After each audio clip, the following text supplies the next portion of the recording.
Fair Hippolyta, our nuptial hour draws on apace. 4 happy days brings in another moon. Oh, methinks how slow this old moon wanes.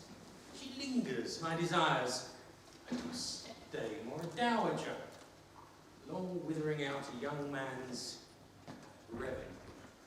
Our days will quickly steep themselves in night, for nights will quickly dream away the time, and then the moon, like to a silver bow, new bent in heaven, shall behold the night of our solemnities. Go, Philostrate!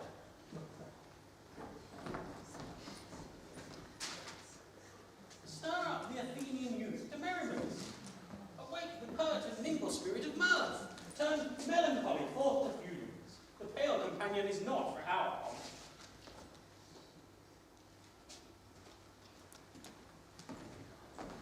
Now, Hippolyta, I wooed thee with my sword, and won thy love doing the injury.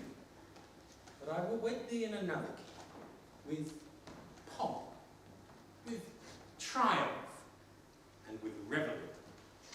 Happy be Theseus, our renowned Duke. Thanks, good Egeus. What's news with thee? Full of vexation come I, with complaint against my child, my daughter Hermia. Stand forth, Demetrius. My noble lord, this man here hath my consent to marry her. Stand forth, Lysander. Lysander, my gracious Duke, this man hath bewitched the bosom of my child.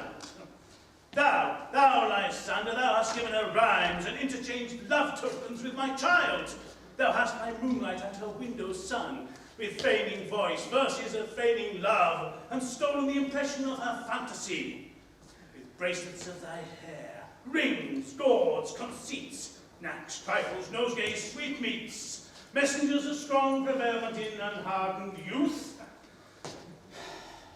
And now, here before your very grace, she refuses to marry with Demetrius. I beg the ancient privilege of Athens. She is mine, I may dispose of her, which may be to this gentleman here, or to her death. According to the law of Athens, immediately provided in that case. What say you, Ho? Be advised, fair maid, to you your father should be as a god, one who composed your beauties, and yea, one to whom you are but a form in wax, by him imprinted, and within his power to leave the figure or disfigure. Demetrius is a worthy gentleman. So is Lysander. In himself he is, but in this kind, wanting your father's voice, the other must be held the worthy. I would my father look but with my eyes. Rather your eyes must with his judgment look. I do entreat your grace to pardon me. I know not by what power I'm made bold, nor how it may concern my modesty in such a presence here to plead my thoughts. But I entreat your grace that I may know the worst that may befall me in this case, if I refuse to wed Demetrius. Either to die the death, or to abjure forever the society of men. Therefore, fair Ho, question your desires. Know your youth, examine well your blood. For if you yield not to your father's wishes, you can enjoy the livery of a nun. For I am shady cloister mute, chanting faint hymns through a cold, fruitless moon. Thrice blessed those that muster so their souls to live such raven pilgrimage. But earthlier happy is the rose distilled, than that which on the virgin form grows, lives, and dies in single blessedness. So will I grow, so live, so die, my lord, ere I will yield my virgin patent up to his lordship, whose unwished yoke my soul consents not to give sovereignty. Take time to pause.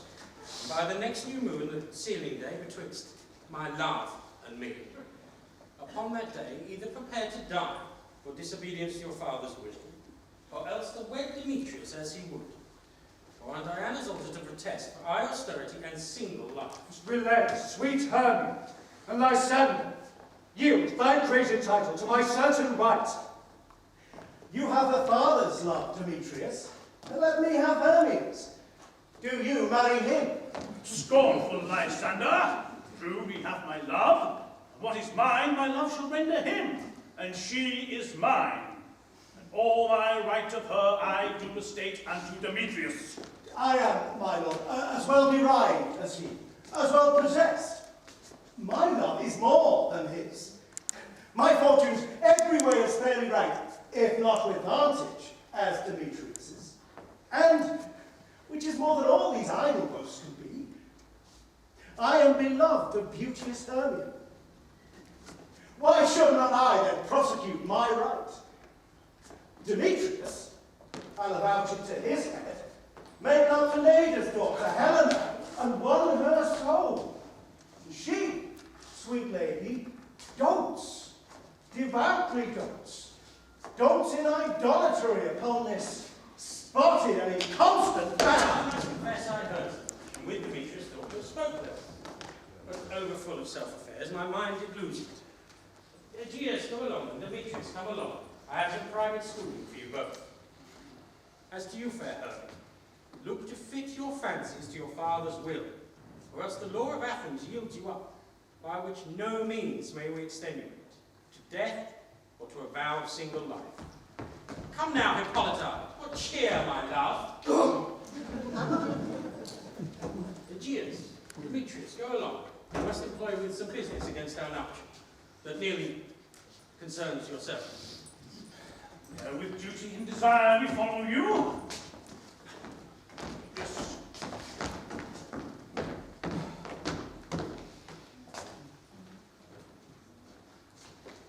How now, my love? Why is your cheek so pale? How chance the roses there do fade so fast? Belike for want of rain, which I could well beteem them from the tempest of my eyes. Ay me, if for all that I could ever read, could ever hear by tale or history, the course of true love never did run smooth. But either it was different in blood, Oh, cross, too high to be enthralled to learn. or else misdrafted in respect of years, Oh, spite, too old to be engaged to young. or else it stood upon the choice of friends, Oh, hell, to choose love by another's eyes. or if there were a sympathy of choice, war, death, or sickness did lay siege to it, making it momentary as a sound, swift as a shadow, short as any dream, brief as the lightning and the colleague night that in a spleen unfolds both heaven and earth, and ere a man hath power to say, behold, the jaws of darkness do devour it up. So quick, bright things come to confusion. If then true lovers have been ever crossed, it stands as an edict in destiny. Then let us teach our trial patience, because it is a customary cross, as due to love as thoughts and dreams and sighs, wishes and tears, poor fancies followers. A good persuasion. Therefore, hear me, Hermia. I have a widow, a dowager, of great revenue, and she had no child. From Athens is her house remote 7 leagues, and she has no son. There, gentle Hermia, may I marry thee. And to that place the sharp Athenian lord cannot pursue us. If thou lovest me, then steal forth thy father's house tomorrow night, and in the wood, a league without the town, where I did meet thee once with Helena, to do observance to the Morning Bay. There will I stay for you.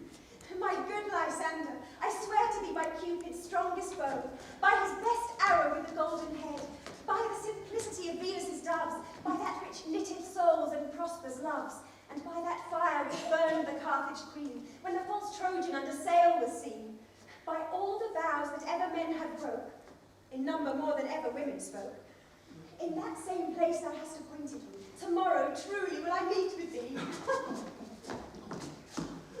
Keep promise, love. Look, here comes Helena. Godspeed, fair Helena. Whither away? Call you me fair? That fair again unsay. Demetrius loves your fair. Oh, happy fair! Your eyes are lodestars, your tongue sweet air, more tunable than lark to shepherd's ear, when wheat is green, when hawthorn buds appear. Sickness is catching. Oh, your favour so, yours will I catch, fair Hermia, here I go. My ear should catch your voice, my eye your eye, my tongue should catch your tongue, sweet melody. Were the world mine, Demetrius being baited, the best I'd give to be to you translated. Oh, teach me how you look, and with what art you sway the motion of Demetrius' heart. my smile such skill. I give him curses, yet he gives me love. And that my prayers with such affection move. The more I hate, the more he follows me. The more I love, the more he hated me. His folly, Helena, is no fault of mine. None but your beauty. Would that fault were mine? Take comfort. He no more shall see my face. Lysander and myself shall fly this place. Before the time I did Lysander see, seemed Athens as a paradise to me. Oh, then what graces in my love do dwell, that he hath turned a heaven unto a hell. Helena, to you our mind we will unfold. Tomorrow night, when Phoebe doth behold her silver visage in the watery glass, decking with liquid pearl each bladed grass, the time that lovers' flights doth still conceal, through Athens' gates have we devised to steal.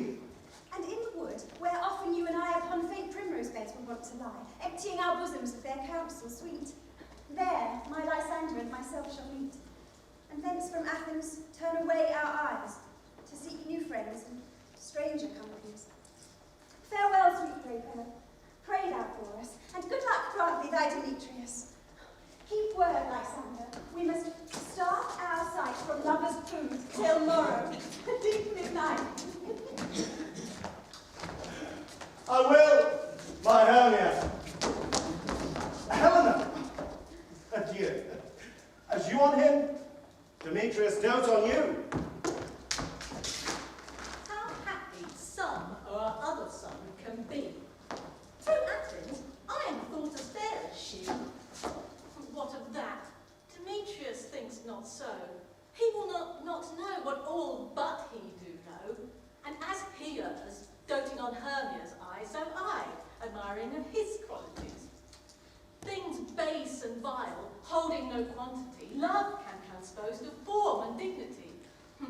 Love looks not with the eyes, but with the mind, and therefore is winged Cupid painted blind. Nor hath love's mind of any judgment taste. Wings and no eyes, figure unheedy haste. And therefore is love said to be a child, because in choice he is so oft beguiled. As waggish boys in game themselves forswear, so the boy love is perjured everywhere. For ere Demetrius looked upon Hermia's eye, he hailed down oaths that it was only mine. When this hail some heat from Hermia felt, so he dissolved, and showers of oaths did melt. I will go tell him of fair Hermia's flight. Then to the wood will he tomorrow night pursue her. And for this intelligence, if I have thanks, it is a dear expense. But here in mean eye to enrich my pain, to have his sight thither and back again.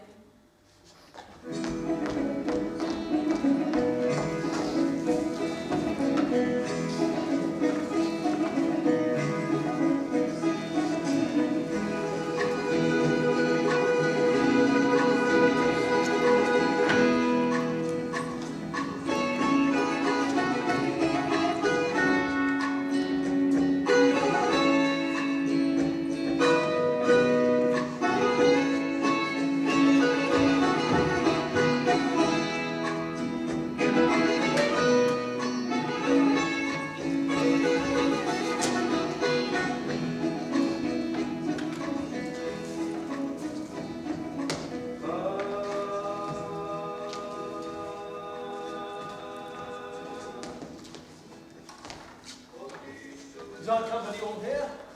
You are best to call them generally, man by man, according to the script. Here is a list of every man's name which is thought fit through all Athens to play in our interlude before the Duke and the Duchess on his wedding day at night. First, good Peter Quince, say what the play treats on, then read the name of the actors, and so go to a point. Marry, our play is the most lamentable comedy and cruel death of Pyramus and Thisbe. A very good piece of work, I assure you, and a merry. Now, call forth the act and find a scroll. Bastards, spread your souls. Nick Bottom, the weaver. Ready? Name what part I am for, and proceed. You, Nick Bottom, are set down for Pyramus. What is Pyramus? Love or a tyrant? It is a lover that kills himself most gallant for love. Oh, that will ask some true tears in the performing of it. If I do it, let the audience look to their eyes. I will move stones. I will condole in some measure. To the rest, yet my chief humour is for a tyrant. I can play Hercules really for a part of territory. Table split. The raging rocks and shivering shocks shall break the locks of prison gates, and Theseus' car shall shine from far and make a mar the foolish fates. This was lofty. Now, name the rest of the players. That was Hercules signed a tyrant's reign. That was more condoling. Francis Flute the Bellows. Francis Flute, you are to take Thisbe from you. What is Thisbe? A wandering knight? It is the lady that Pyramus Double player, woman. Have a beard coming. Pencil one, you shall play it in a mask. And you may speak as small as you will. Oh, and I can hide my face. Let me play Thisbe too. I'll speak in a monstrous little voice. Thisbe. Oh, Pyramus, my lover dear. Nay, Thisbe dear. And lady dear. No! No! You must play Pyramus, and Flute, you Thisbe. Well, proceed. Robert Starveling, the tailor. Here, Peter Quince. Robert Starveling, you must play Thisbe's mother. Tom Snap, the tinker. Here, Peter Quince. You, Pyramus' father. Myself, Thisbe's father. Snug the joiner. You, the lion's part. And here I hope we have a play fitted. Pray you, have you the lion's part written?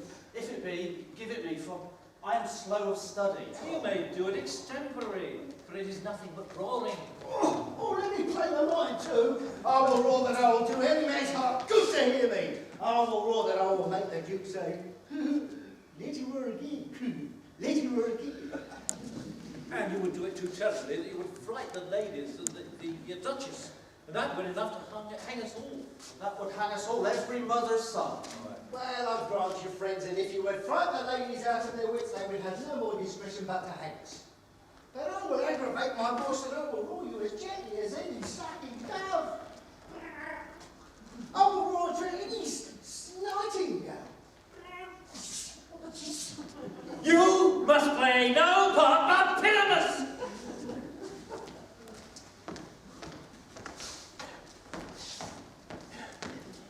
Pyramus is a sweet-faced man.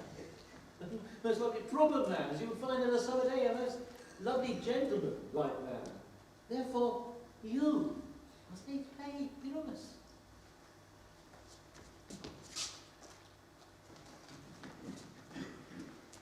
Well, I will undertake it. What beard were I best to play in? Aye, what you will. Well, I will discharge it in either or your straw-coloured beard, your orange tawny beard, your purpling grain beard, your French crown-coloured beard, you're perfectly alone. Some of your French crowns have no hair at all. And then you will play barefaced.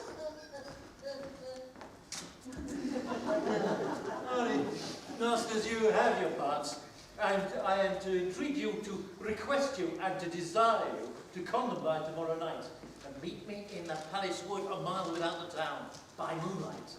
There we will rehearse. For if we meet in the city, we will be done by company, and our devices known. In the meantime, I shall draw up a list of properties, such as our play wants. I pray you, We will meet, and there we may rehearse most obscenely and courageously. Take pains, be perfect, adieu.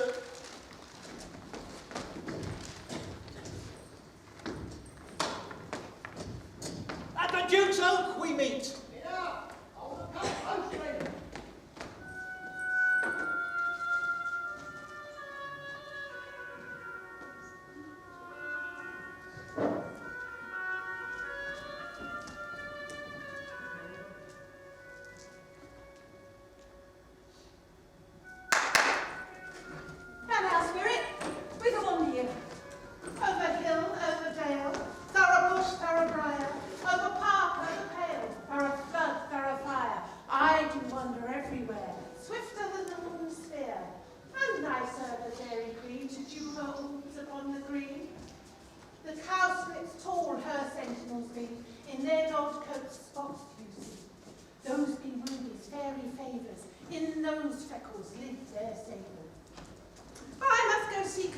up here, and hang a pearl in every cowslip's ear. Farewell, thou humble spirits, I'll be gone. Our queen and all her elves come here anon. Oh, the king doth keep his revels here tonight.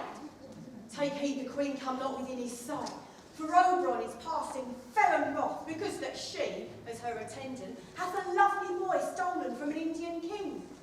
She never had so sweet a changeling, and jealous Oberon would have the child knight of his train, to trace the forest wild. But she, perforce, withholds the loving boy, crowns him with flowers, makes him all her joy. And now they never meet in grove or green, by fountain clear or spangled starlight sheen, but they do square, that all their elves for fear creeping take on caps and hide them there. Either I mistake thy shape of making quite, or else thou art that shrewd and knavish sprite, called Robin Goodfellow. Are you not he that frights the maidens in the village ring, skim milk and sometime labour in the quern, and bootless make the breathless housewives churn, and sometime make the beer to bear no balm, mislead night wanderers, ha ha ha, laughing at their harm. Some hobgoblin call you, and sweet puck. You do their work, and they shall have good luck, are not you he? Thou speakest aright. I am that merry wanderer of the night. I jest to Oberon and make him smile when I have fat and bean-fed horse beguiled, neighing in likeness of a filly foal. And sometime lurk I in a gossip's bowl, in the very likeness of a roasted crab. And when she drinks, against her lips I bowl, and on her withered dewlaps spill the ale. The wisest are telling the saddest tale, sometimes a 3-foot stool mistaketh me. Then slip I from her bum! Down topples she, and Taylor cries and falls into her bum. And then the whole choir hold their hips and laugh, and waxing in their mirth, and knees and swear a merry hours of wasted there. Oh, there he comes Oberon. Oh, hear my queen, what the he will go? Ill met by moonlight, proud Titania. What? Jealous Oberon. Fairies, get hence. I have forsworn you bed and company. Tarry, rash wanton. Am not I thy lord? Then I must be thy lady. But I know when thou hast stolen away from fairyland, and in the shape of Corin sat all day, playing on pipes of corn, and versing love to amorous Hippolyta. Why art thou here? Come from the farthest step of India. But that forsooth, the bouncing Amazon, your buskined mistress, your warrior love to Theseus must be wedded, and you come to give their bed joy and prosperity. How canst thou thus for shame, Titania? Glance at my credit with Hippolyta, knowing I know thy love to Theseus. Didst thou not lead him through the glimmering night from Perigenia, whom he ravished, and making with fair Egeus break his faith with Ariadne and Antiopa? These are the forgeries of jealousy. And never since the middle summer spring met we on hill and dale, forest or mead, by paved fountain or by rushy brook, or in the beached margins of the sea, to dance our ringlets with the whistling wind. But with thy brawls thou hast disturbed our sport. Therefore the winds, piping to us in vain, as in revenge have sucked up from the sea contagious force, which falling in the land has every pelting river made so proud that they have overborne their continents. The ox hath therefore stretched his yoke in vain, the ploughman lost his sweat, and the green corn hath rotted ere his youth attained a beard. The fold stands empty in the drowned field, and crows are fatted with a murrying flock. The nine men's morris is filled up with mud, and the quaint mazes in the wanton green, for lack of tread, are undistinguishable. The human mortals want their winter cheer. No night is now within or carol bless. Therefore the moon, the governess of floods, pale in her anger, washes all the air that rheumatic diseases do abound. And through this distemperature, we see the seasons alter. Hoary-headed frost fall in the fresh lap of the crimson rose, and on old Highland's thin and icy crown, an odorous odorous chaplet of sweet summer buds is as a rockery set. The spring, the summer, the charming autumn, angry winter change their wonted liveries, and the amazing world by their increase now knows not which is which. And this same progeny of evils comes from our debates, from our dissensions. We are their parents and original. Do you amend it then? It lies in you. Why should Titania cross her Oberon? That you would beg a little changeling boy to be my henchman. Set your heart at rest. The fairyland buys not the child of me.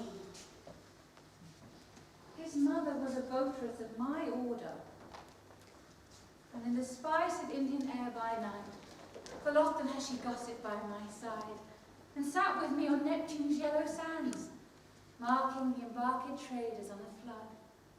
When we have laughed to see the sails conceive and grow big-bellied with a wanton wind, which she with pretty and with swimming gait following, her womb then rich with my young squire, would imitate and sail upon the land to fetch me trifles, and return again, as from a voyage, rich with merchandise. But she being mortal, that boy did die. And for her sake do I rear up her boy. And for her sake I will not part with him. How long within this wood intend you stay? Perchance, till after Theseus' wedding day. If you will patiently dance now round and see our moonlight revels, go with us. If not, shun me, and I will spare your horse. Give me that boy and I will go with thee. Not for thy fairy kingdom. Fairies away. We shall try downright if I longer stay. Well, go thy way. Thou shalt not from this grove till I torment thee for this injury.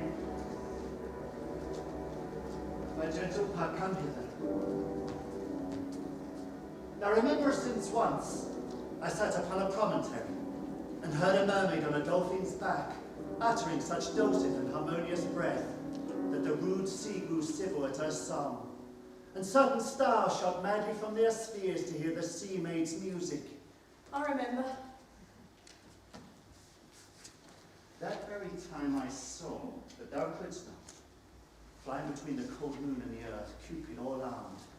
A certain Amy took at a fair vestal throned by the west, and loosed his love shaft smartly from his bow, as it should pierce 100,000 hearts.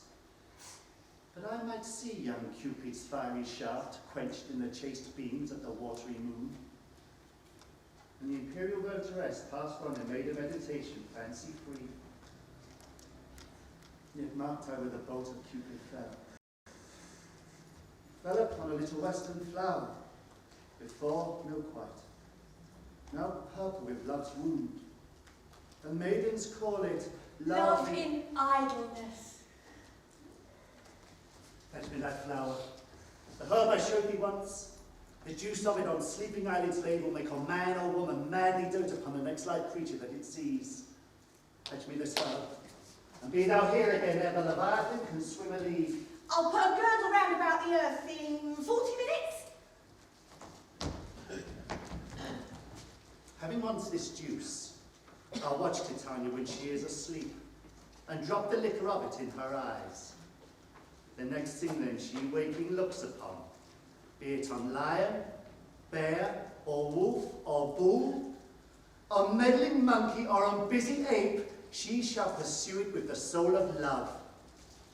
And ere I take this charm from off her sight, as I can take it with another herb, I'll make her render up her page to me. But who comes here? I am invisible, and I will overhear their conference. I love thee not, therefore pursue me not. Where is Lysander and fair Hermia? The one I'll slay, the other slayeth me. Thou toldest me they were stolen unto this wood, and here I am, on wood within this wood, because I cannot meet my Hermia.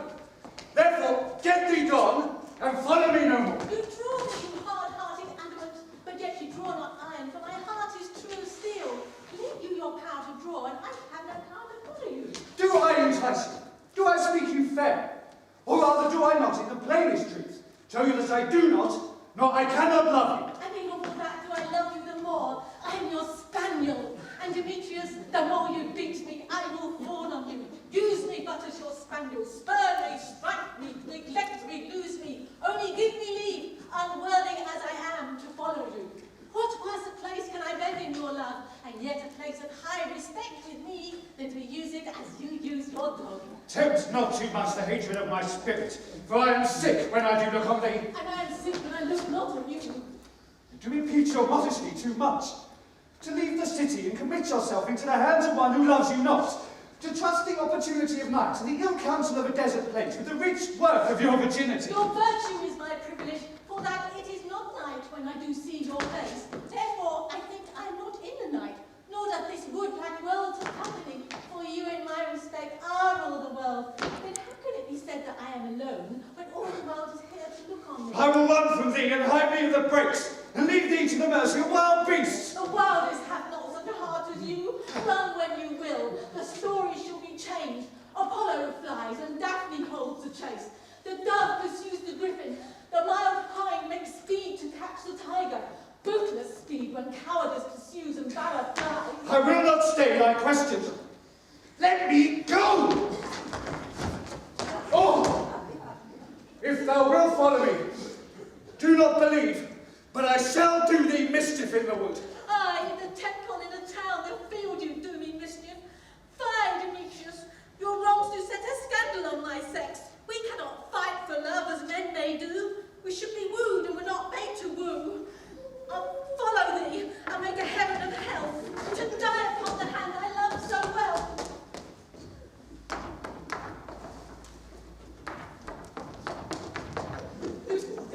Oh, very well, Nymph. Ere he leave this grove, thou shalt fly him, and he shall seek thy love.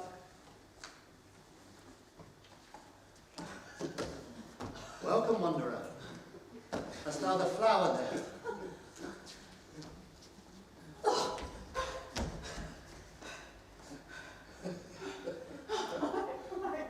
Here it is.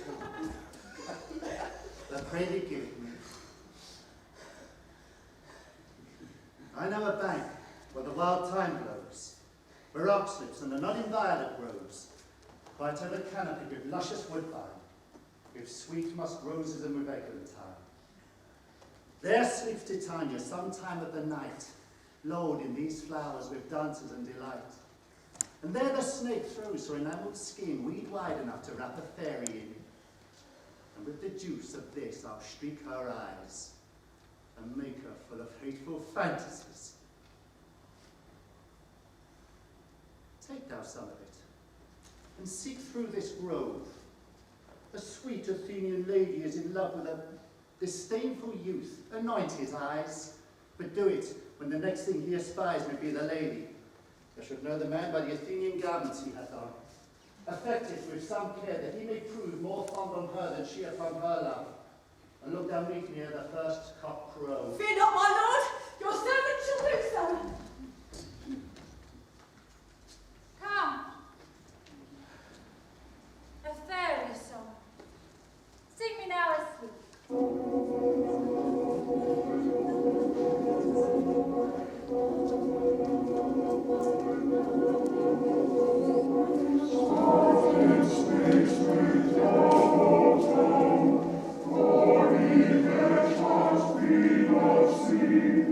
Youths and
what thou seest when thou dost wake. Do it for thy true love take. Love and languish for his sake. Be it ounce, or cat, or bear, pard or boar with bristled hair, in thy eye that shall appear, when thou wakest, it is thy dear.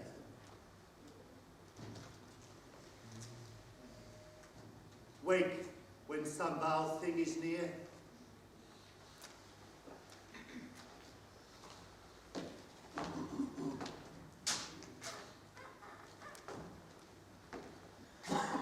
Fair love, you faint with wandering in the woods, and, to speak truth, I have forgot our way. We'll rest us, Hermia, if you think it good, and tarry for the comfort of the day. Be it so, Lysander. Find you out of bed, for I, upon this bank, will rest my head.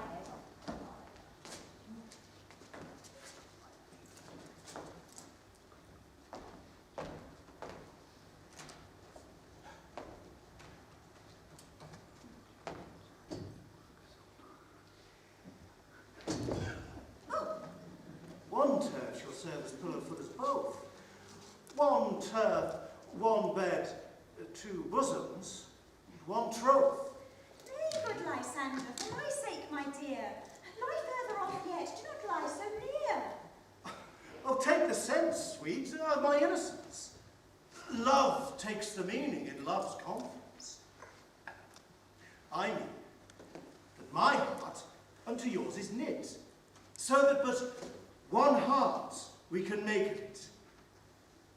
Two bosoms interchained with an oath, so then two bosoms and a single troth.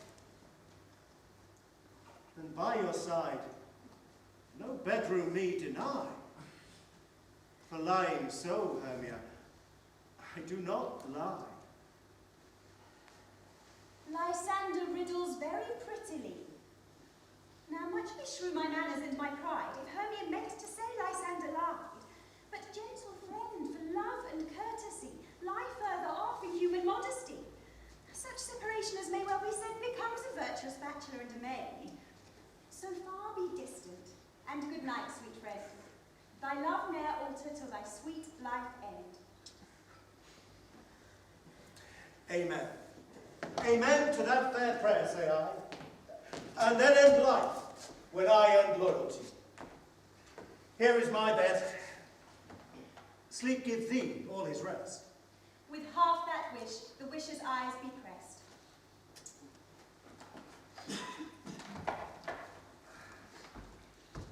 Through the forest have I gone, but Athenian found I none on whose eyes I might approve this flower's force in stirring love. Night and silence! Who is here? Weeds of Athens he doth wear. This is he my master said despised the Athenian maid. And here the maiden sleeping sound on the dank and dirty ground. Pretty soul, she durst not lie in this lack love, this kill courtesy. Churl, upon thine eyes I throw all the power this charm doth owe. When thou wakest, let love forbid sleep his rest on thy eyelid. So, awake when I am gone, for I must now to Oberon. Stay, that thou kill me, sweet Demetrius. And I charge thee, hence, and do not hold me thus. Oh, will thou darkly leave me? Do not so. Stay! On thy peril, I alone will go. Oh, I'm out of breath in this fond chase. The more my prayer, the less of is my grace. Happy is Hermia, wheresoe'er she lies, for she hath blessed and attractive eyes. How came her eyes so bright? Not with salt tears, is so, my eyes are oftener washed than hers. No, no, I'm as ugly as a bird, for beasts that meet me do run away for fear. Therefore no marvel, O Demetrius, do as a monster fly my presence thus. What wicked and dissembling glass of mine made me compare to Hermia's speary eye?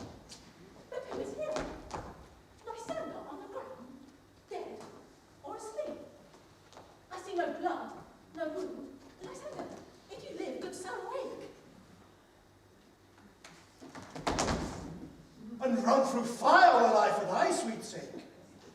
Oh, transparent Helena, nature shows art that through thy bosom makes me see thy heart. Where is Demetrius? Oh, how fit a word is that vile name to perish at my sword! Do not say so, Lysander, say not no. What though he love your Hermia, Lord? What though? Yet Hermia still loves you, then be content. Content with Hermia?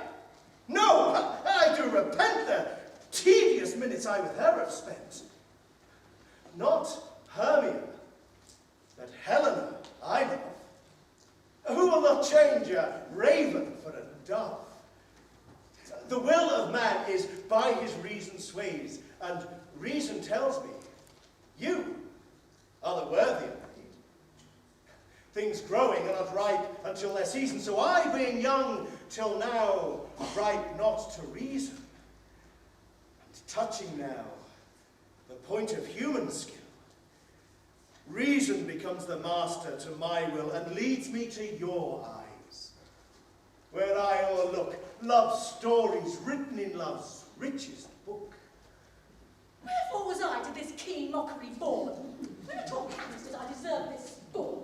It's not enough, young man, that I did never, no, nor never can deserve a sweet look from Demetrius' eyes, but you must flout my insufficient. Good troth you do me wrong, good suit you do, in such a disdainful manner me to woo, so fare you well. Of course, I must confess, I thought you Lord of more true gentleness. Oh, that a lady of one man refused, should of another therefore be abused. She sees not Hermia. Hermia, sleep thou there, and never mayest thou come Lysander near. For, as a serpent of the sweetest things the deepest loathing to the stomach brings, or as the heresies that men do leave are hated most by those they did deceive, so thou, my servant and my heresy, of all be hated, but the most of me.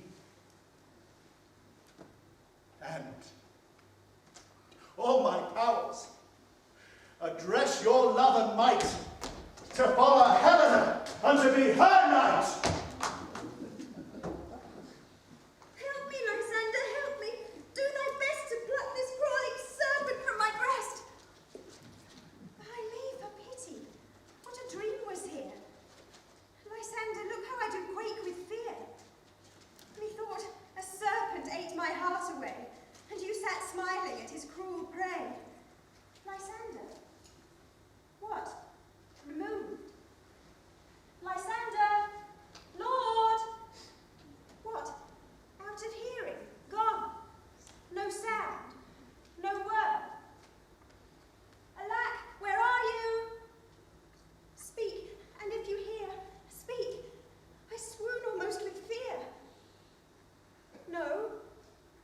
Then I well perceive you are not nigh. Either death or you, I'll find immediately.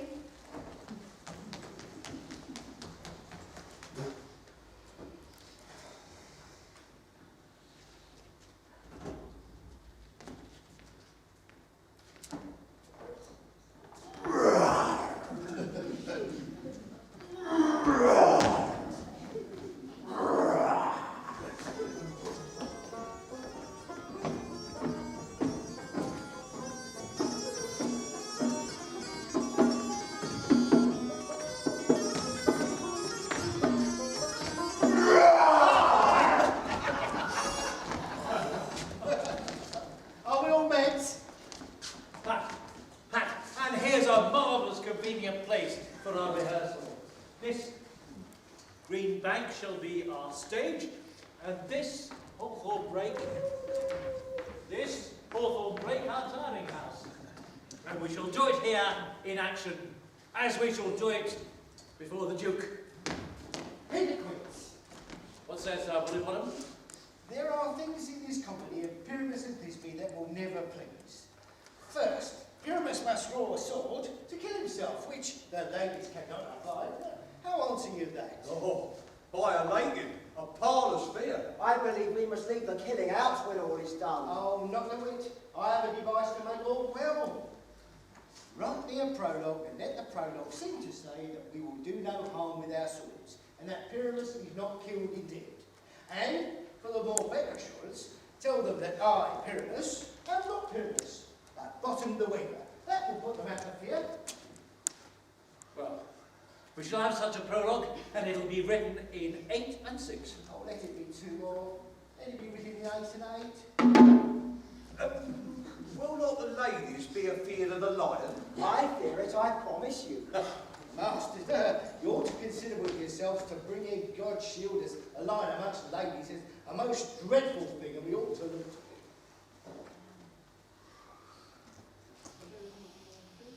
For there is not a more fearful wildfowl than a lion living, and we ought to look to it. Therefore, another prologue must tell he is not a lion.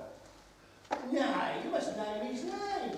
And half his face must be seen through the lion's neck. And he must speak through, saying thus or to the same effect, ladies, or fair ladies, I would wish you, or I would request you, oh no, I would entreat you, not to fear, not to tremble, my life for yours. If you think I come here as a lion, try pity on my life. No, I am no such thing. I am a man, as other men are.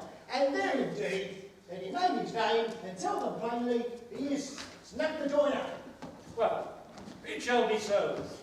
But there is 2 hard things. That is to bring the moonlight into a chamber. On Pyramus and Thisbe, you know, meet by moonlight. Doth the moon shine the night we play our play? I can that. Look at the almanac. I don't moonshine. Yes, it does shine that night. Why, then may you leave the casement of the great chamber we know where we play open, and the moon may shine in at the casement. Aye, or else one must come in with a bush of thorns and a lantern and say he comes to disfigure or present the person of moonshine. Then there is another thing. We must have a wall in the great chamber. Pyramus and Thisbe, says the story, did talk through a chink in a wall. You can never bring it a wall. Well, what say you, Bottom? Well, some man or other must present for. And then you have some plaster or some loamos or some rough cast about him to signify for. Oh, and let him hold his fingers thus, and through that cranny shall Pyramus and Thisbe whisper. Well, if that may be, then all is well. Now, sit you down, every mother's son, and rehearse your parts. Pyramus, you begin. When you have spoken your speech, enter into the break, and so everyone according to their cues. What hempen homespuns have we swaggering here, so near the crane of the fairy queen? What? A play toward? I'll be an auditor. An actor too, perhaps, if I see balls.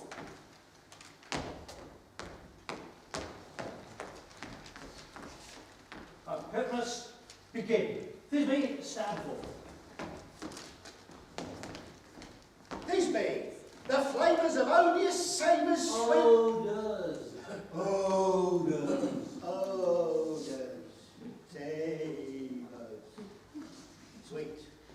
So hath my breath, my dearest Thisbe did. But hark, a voice. Stay thou but here a while, and by and by I will to thee appear. A stranger Pyramus than airplane to you. Must I speak now? Aye, marry must you, for you. We must understand he goes but to see a noisy herd, and he's to come again. Most radiant, Pyramus, most lily white of hue, of colour like the red rose on triumphant briar, most brisky juvenile, and the most lovely Jew, that's truest horse that yet would never tire of me, the Pyramus, and then he's true! Nine two, man! Oh. You must not say that yet. That you answer to Pyramus. You speak all your conduct at once, cues and all. Pyramus, enter. Your cue is past, it is Never tire. As truest horse that yet would never tire!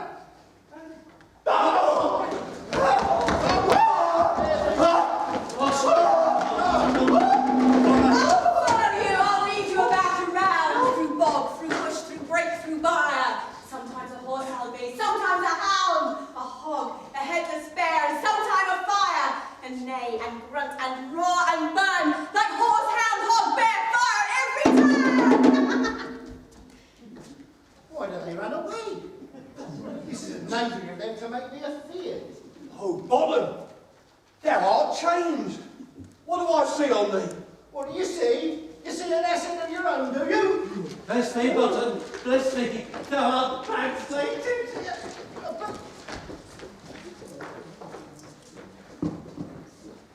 I see their name. This is to make an ass of me, to frighten me if they could. Well, I will walk up and I will stay here. I will not move from this spot, do what they can. I will walk up and down and I will sing that they will hear that I am not afraid. The house of cocks so black or green, with orange tawny bill, the cross of which is no so true, the red with your quill. What angel wakes me from my flowery bed? The finch, the sparrow, and the lark, the plains of the rain, whose note for many a man doth mark, and dare not answer nay. Indeed, who would let the bird give us such a lie? Who would give the bird a lie with only bright cuckoo? So, never so. I pray thee, gentle mortal, sing again. Mine ear is much enamoured of thy note, so is mine eye enthralled at thy shape. My fair virtue's force perforce does move me on the first view to say, to swear, I love thee. Methinks, mistress, you have little reason to say that. Yet, to tell the truth, reason enough keep little company nowadays. The more the pity that some honest neighbours do not make them friends. Nay, I can drink upon occasion. Thou art as wise as thou art beautiful. Not so like that. But if I were wit enough to get out of this wood, I would have enough to serve mine own turn. Out of this wood do not desire to go. Thou shalt remain here, whether thou wilt or no. I am a spirit of no common rate. The summer still doth tend upon my estate, and I do love thee. Therefore go with me. I'll give thee fairies to attend on thee, and they shall fetch thee jewels from the deep, and sing while thou on pressed flowers dost sleep. And I will purge thy mortal grossness so, that thou shalt like an airy spirit go. Peas blossom, cobweb, moth, and mustard seed. Ribbon, apple, and I. Be kind and courteous to this gentleman. Hop in his walks and gambol in his eyes. Feed him with apricots and dewberries, with purple grapes, green figs and mulberries. The honey bags steal from the humble bees, and for night takers crop their waxen thighs, and light them with the fiery glowworm's eyes, to have my love to bed, and to arise, and pluck the wings from painted butterflies, to fan the moonbeams from his sleeping eyes, nod to him else, and do him courtesies. Hail, mortal! Hail! Hail! Oh, I cry thy worship's mercy heartily. I beseech your worship's name. Cobweb. Oh, I shall desire of you more acquaintance, Monsieur Cobweb. Oh, dear. Your name, honest gentleman? Peas blossom. Oh, I pray you commend me to you, Mistress Squash, your mother, and to Master Peascod, your father. I shall desire of you more acquaintance too, Mistress Peas blossom. I beseech your worship, name. Mustard seed. Oh, good Master Mustard Seed, I know your patience well. That same cowardly giant like Oxford hath devoured many a gentleman of your house. Promise you, your kindred have made my eyes water now. I shall desire you more acquaintance too, good Master Mustard Seed. Come, wait upon him. Lead him to my bower. The moon methinks looks through the watery eye, and when she weeps, weeps every little flower, lamenting some enforced chastity. Tie up my lover's tongue, quick and silent.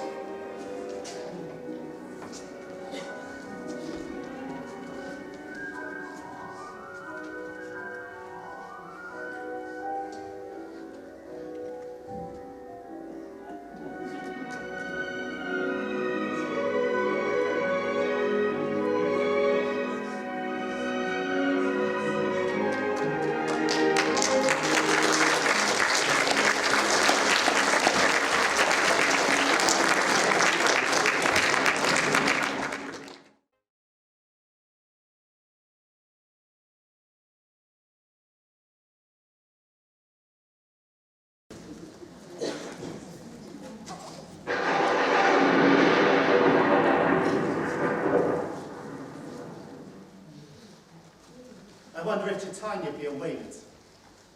Then what it was that next came in her eye, which he must dote on in extremity. Here comes my messenger.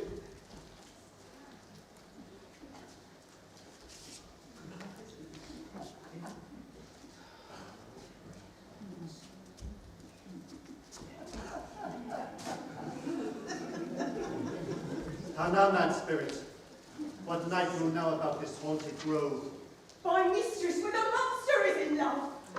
Near to her close and consecrated bower, while she was in her dull and sleeping, a crew of patches, rude mechanicals that worked for bread on Athenian stalls, were met together to rehearse a play intended for great Theseus' nuptial day. The shallowest pigskin of that barren sort, who Pyramus presented, in their sport forsook his scene and entered in a break. When I did him a disadvantage take. And as his novel, I fixed it on his head. Anon his gifting must be answered, and forth my minute comes, when they him spy as wild geese at the creeping fowler isle, russet petted chuffs many in sort, rising and cawing at the gun's report, sever themselves and madly sweep the sky. So at his sight away his fellows fly.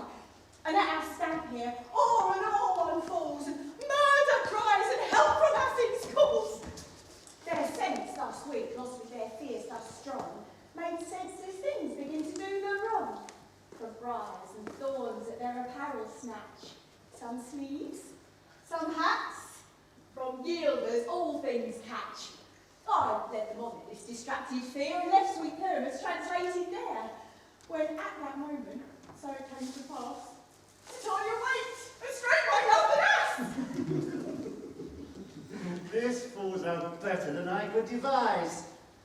But hast thou yet catched the Athenian's eyelids with the love juice as I did bid thee do? I took him sleeping, that is done too, and the Athenian woman by his side, that when he wakes of force she must be eyed.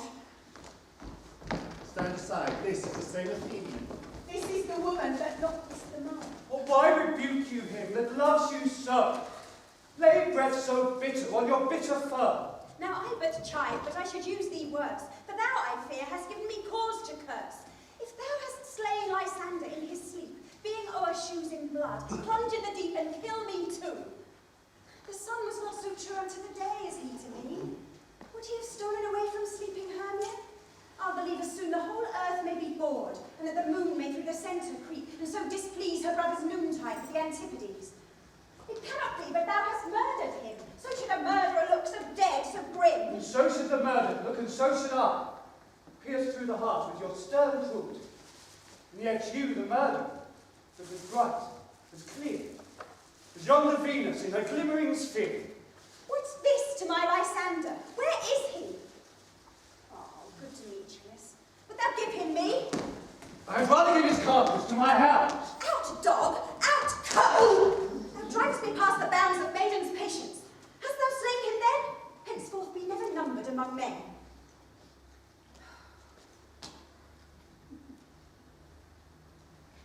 Once tell true even for my sake. Dost thou have looked upon him being awake, and hast thou killed him sleeping? Oh, brave touch! Could not a worm, an adder, do so much? An adder did it, for with doubler tongue than thine, thou serpent, never adder stung. You spend your passion on a misprized mood. I am not guilty of Lysander's blood, nor is he dead, for all that I can tell. I pray thee, tell me then that he is well. And if I could, what should I get there for? A privilege. Never to see me more, and from thy hated presence part I so, see me no more, whether he be dead or no.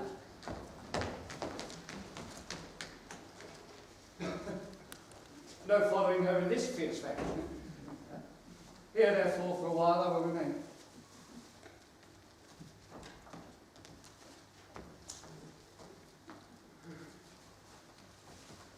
So sorrow's heaviness doth heavier grow. To death that bankrupt sleep doth sorrow, which now in some slight measure it will pay. For his tender here, what makes him stay? What hast thou done? Thou hast mistaken quite, and laid the love juice on some true love sight. And thy misprision must perforce ensue. Some true love turned, and not a force turned true. Then fate all rules that one man holding truth, a million fail, confounding oath on oath. About the wood, go swifter than the wind, and Helena of Athens look thou find. Or fancy 6 years with pain of cheer, with sighs of love that cost the flesh blood dear. By some illusion, see thou bring her here. I'll charm his eyes again she do appear. I go. See how I go? Swifter than the arrow from a Tartar's bow.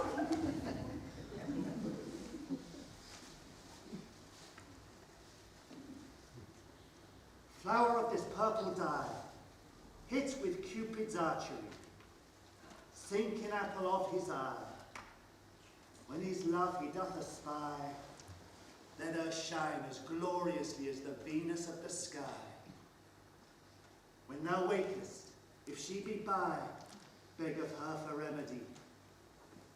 Captain of our fairy band, Helena is close at hand, and the youth mistook by me, pleading for his lover's fee. Shall we therefore pageancy? Stand aside, the noise they make will cause Demetrius to awake. Lord, what fools these mortals be! Then will two at once woo one. This must needs be sport alone, and those things do best please me that befall preposterously. Why should you think that I should woo in scorn? Scorn and derision never come in tears. Look, when I vow, I weep, and vows so born in their nativity all truth appears. How can these things in me seem scorn to you, bearing the badge of faith to prove them true? You do advance your cunning more and more. When truth kills truth, oh devilish holy fray. These vows are Hermia's. Will you give her or weigh oath with oath, and you will nothing weigh? Your vows to her and me, put in two scales, shall even weigh, and both as like as tails. I had no judgment when to her I swore. Nor none in my mind, now you give her or. Demetrius loves her, and he loves not you!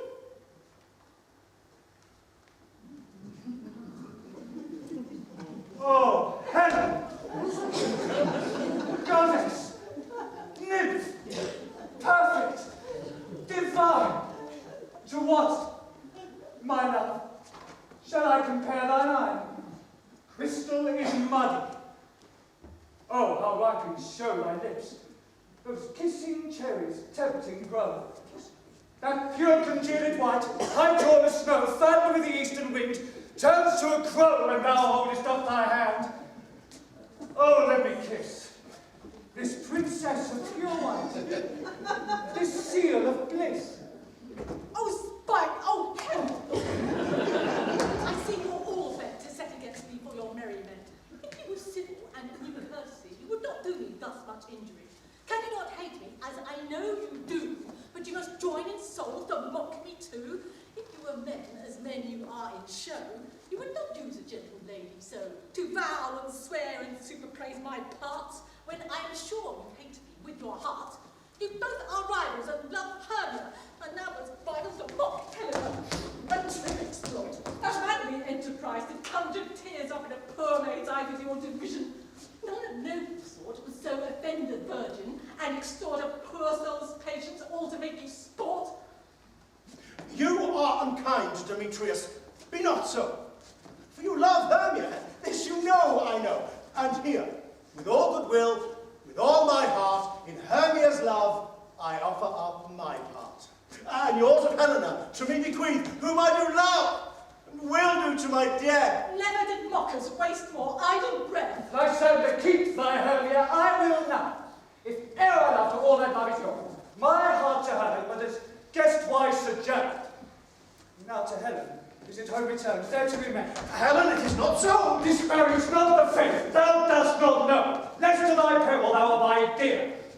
Look where thy love comes, yonder is thy dear. Dark night from the eye his function takes, the ear more quick of apprehension makes, wherein it doth impair the seeing sense, it pays the hearing double recompense. Thou art not by mine eye, Lysander, found, mine ear, I thank it, brought me to thy sound. But why unkindly didst thou leave me so? Why should he stay whom love doth press to go? What love could press Lysander from my side? Lysander's love, that would not let him bide. Fair Helena, who more engilds the night than all yon fiery O's and eyes of light, why seekest thou me? Could not this make thee know the hate I bear thee made me leave thee so? You speak not as you think, it cannot be. No, she is one of this confederacy. Now I perceive they have conspired all three to fashion this false sport in spite of me. Curious Hermia, those ungrateful maid, have you conspired? Have you with these contrived and bait me with this foul vision? Is all the counsel we two have shared, the sisters' vows, the hours that we have spent, when we have chid the hasty could be tried for partiness, those all forgot? All school days, friendship, childhood innocence? We, Hermia, like two artificial gods, have with our needles created both one flower, both on one sampler, sitting on one cushion, both warbling of one song, both in one key, as if our hands, our sides, voices and minds had been incorporate. So we grew together, like to a double cherry, seeming parted, but yet an union in partition. Two lovely berries moulded on one stem. So, with two seeming bodies but one heart, two of the birth, like coats in heraldry, due but to one, and crowned with one crest. And when we went our ancient love asunder to join with men in scorning your boyfriend, it is not friendly, 'tis not maidenly. Our sex, as well as I, may chide you for it, and I alone do feel the injury. I am amazed at your passionate words. I scorn you not, it seems that you scorn me. Have you not set Lysander as in scorn, to follow me and praise my eyes and face, and made your other love Demetrius, who even but now did spurn me with his foot, to call me goddess, nymph, divine and rare, precious, celestial? Wherefore speaks he this to her he hates, and wherefore doth Lysander deny your love so rich within his soul, and tender me forsooth affection? But when you're settled by your consent, what though I be not so in grace as you, so hung upon with love, so fortunate, but miserable most to love unloved, this you should pity rather than despise. I understand not what you mean by this. I do persever, counterfeit sad looks, make mouths upon me when I turn my back. Wink each at another, hold the sweet gentleman up, this sport well carried shall be chronicle. If you have any pity, grace, or manners, you would not make me such an argument, but fare you well. 'Tis partly my own fault, which death or absence soon shall render. Stay, gentle Helena. Hear my excuse. My love, my life, my soul, fair Helena. Oh, excellent. Sweet, do not scorn her so. You see cannot entreat, and I can compel. Thou canst compel no more than she entreat. Thy threats have no more power than her weak prayers. Helena, I love you. By my life I do. I swear by that which I would lose for thee to prove him false who says I love thee not. I said I love thee more than he can do. Now say so, withdraw and prove it too. Quick, come. Oh, Lysander, better tend all this. Oh, baby, eat here. No, he'll seem to break loose. Take on as he would follow, but yet come not. You are a tame man. Go. Oh, hang off, thou cat. Thou vile thing, let loose, or I shall shake thee from me like a serpent. Why are you grown so rude? What change is this, sweet love? Thy love? Thou tawny Tartar, thou hated medicine, oh, hated potion, hence! Do you not jest? Yes, so do you. Demetrius, I will keep my word with thee. I will have had your bond, for I perceive a weak bond holds you. I'll not trust your word. What? Should I hurt her? Strike her, kill her dead? Although I hate her, I'll not harm her so. What? Can you do me greater harm than hate? Hate me? Wherefore? Oh me, what news, my love? Am not I Hermia? Are not you Lysander? I am as fair now as I was erewhile. Since night you loved me, yet since night you left me. Why then, you left me? Oh, the gods forbid. In earnest, shall I say? I never did desire to see thee more.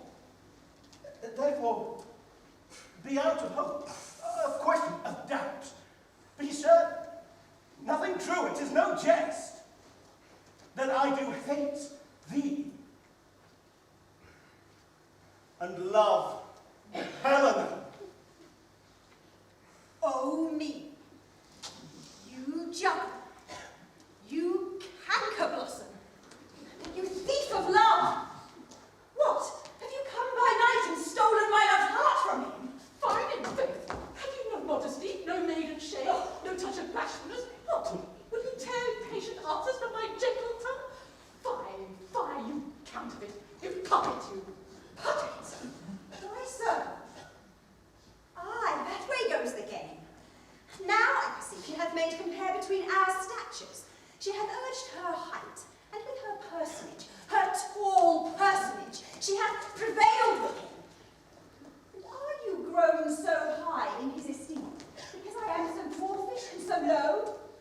How low am I, thou painted maypole? Speak!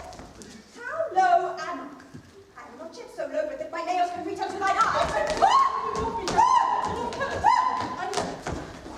I was never cursed. I have no gift of blood and shrewishness, and a right name for my cowardice never not sweat.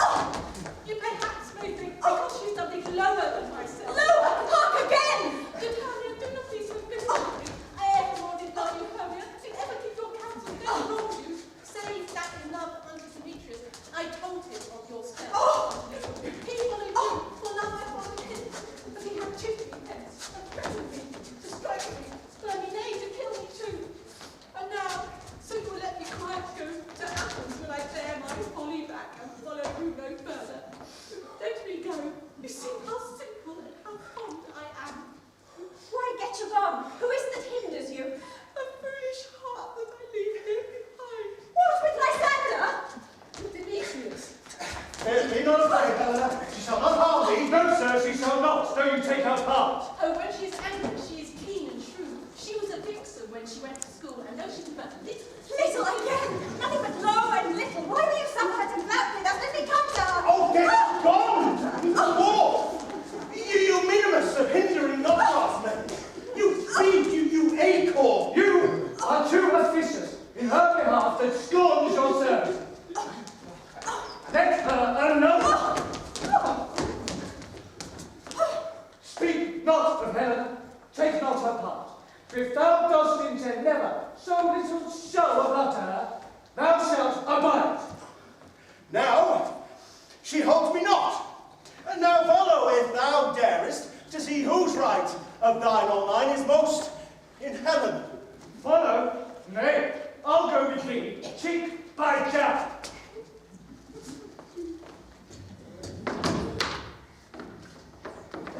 You, mistress! All this coil is long of you.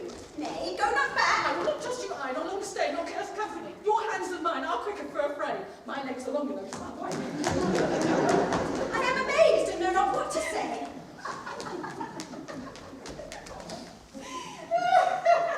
This is thy negligence. Still thou mistakest. Or else committest thy knaveries wilfully. Believe me, King of Shadows, I mistook. Did you not tell me I should know the man by the Athenian garments he had on? And so far blameless proves my enterprise that I have anointed an Athenian time. And so far am I glad it so did sort as this there jangling I esteem a sport. Thou seest these lovers seek a place to fight. Hie therefore, Robin, overcast the night. The starry welkin cover thou anon, with drooping fog as black as Acheron. And lead these testy rivals so astray, as one come not within another's way. Like, till Lysander sometime frame thy tongue, and stir Demetrius up with bitter wrong, and sometime row thou like Demetrius. And from each other, look thou lead them thus, till o'er their brows death counterfeiting sleep, with leaden legs and fatty wings doth creep. Then crush this herb into Lysander's eye, whose liquor hath such virtuous property to take from thence all error with his might, to make his eyeballs roll with wonted sight. When they next wake, all this derision shall seem a dream and fruitless vision. And back to Athens shall the lovers wend, with league whose date till death shall never end. Whiles I in this affair did he employ, go to my queen and beg her Indian boy, and then I will her charmed eye release from monsters' view. and all things shall be peace. My fairy lord, this must be done with haste, for night swift dragons cut the clouds full fast. And yonder shines Aurora's harbinger, at whose approach ghosts wandering here and there troop home to churchyards. Damned spirits all that in floods and crossways have burial, already to their wormy beds are gone. For fear lest they should look their shames upon, they wilfully themselves exile from light, and must for aye consort with black-browed night. We are spirits of another sort. I with the morning's love have oft made sport, and like a forester the groves may tread, even till the eastern gate or fiery red, opening on Neptune with fair blessed beams, turns into yellow gold his sword green streams. But notwithstanding, haste, make no delay, we may effect this business yet ere day. Up and down, I will lead them up and down. I am feared in field and town, goblin lead them up and down. Here comes one.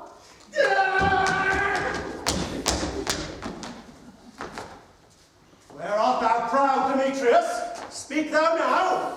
Here, villain, drawn and ready, where art thou? I will be with thee straight. Oh, my voice to plain the ground. Lysander, speak again! Thou run away, thou coward! Art thou fled? Speak!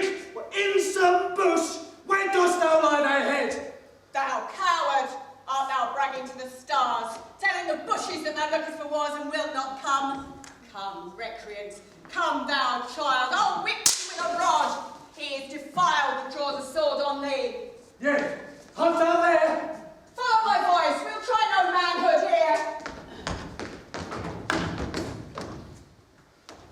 He goes before me and still calls me on. When I come where he calls, then he is gone. This villain is much lighter heeled than I. I ride fast, but faster he can fly. And I am fallen now in dark, uneven way. And here will rest me.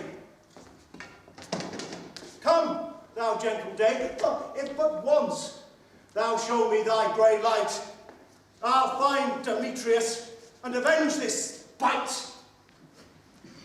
Ho, ho, ho, coward, wilt thou not come? Oh, abide me if thou darest! For where I want, thou runnest before me, shifting every place, and darest not stand, nor look me in the face. Where art thou now? Come hither, I'm here! Nay, then thou mockest me. Thou shalt buy this dear if ever I thy face by daylight see.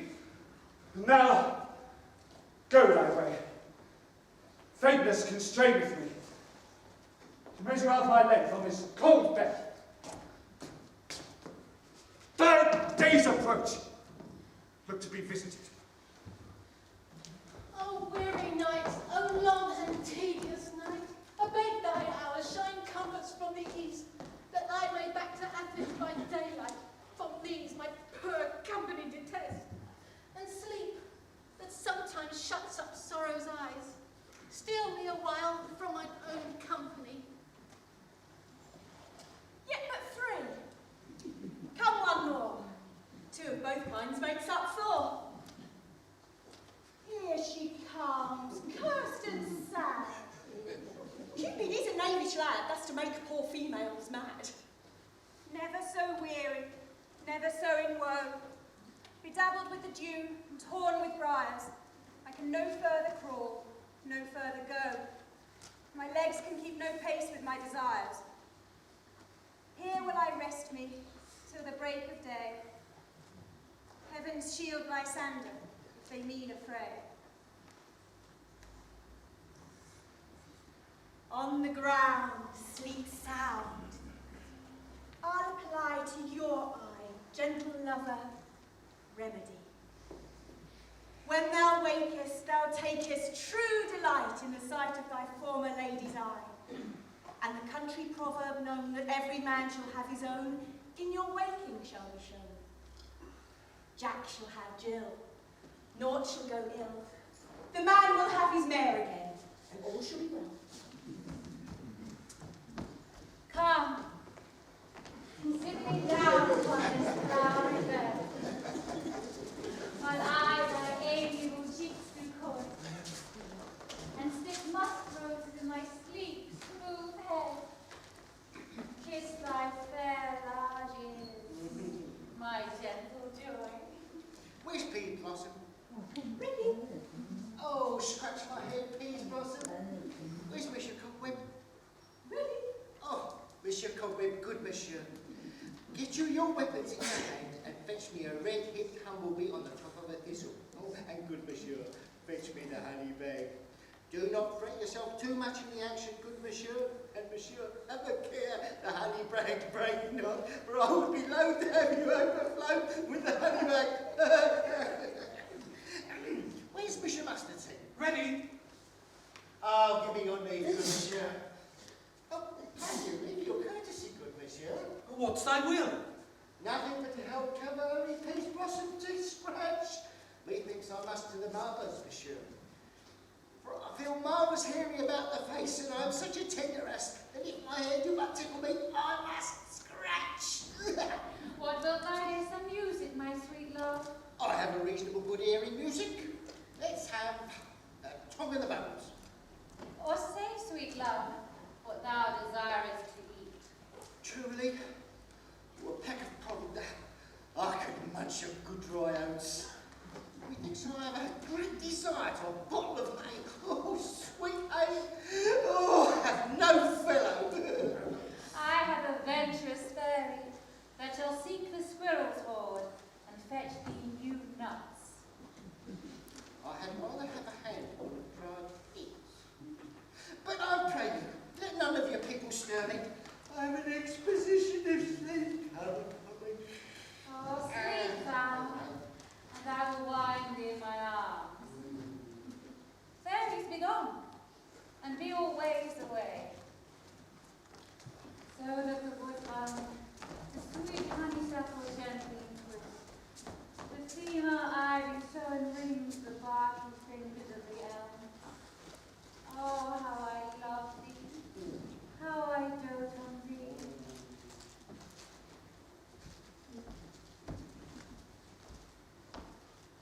Welcome, good Robin.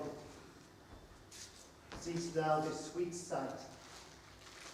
A dotage now I do begin to pity. For meeting her of late behind the wood, seeking sweet favours for this hateful fool, I did upbraid her and fall out with her. For she is hairy temples and rounded, with coronet of fresh and fragrant flowers. And this same dew which sometimes on the buds was wont to swell like round and Dorian pearls, stood now within the pretty floweret eyes like tears, did their own disgrace bewail. And I had in my pleasure taunted her, and she in mild terms begged my patience, and then did ask of her changeling charm, which straight she gave me, and her fairy sent to bear him to my bower in fairyland. Now I have the boy. I will undo this hateful imperfection of her eyes. And, gentle Puck, take this transformed scalp from off the head of this Athenian swain, that he awaking when the other do, may all to Athens back again repair, and think no more of this night's accidents, but as the fierce vexation of a dream. But first, I will release the fairy queen. Be as thou wast wont to be. See as thou wast wont to see. Dian's bud or Cupid's flower have such force and blessed power. Now, my Titania, wake, my sweet queen.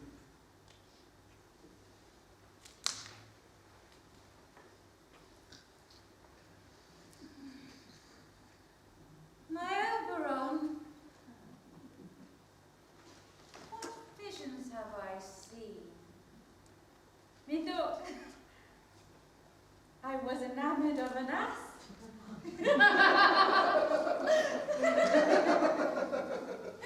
There lies your love.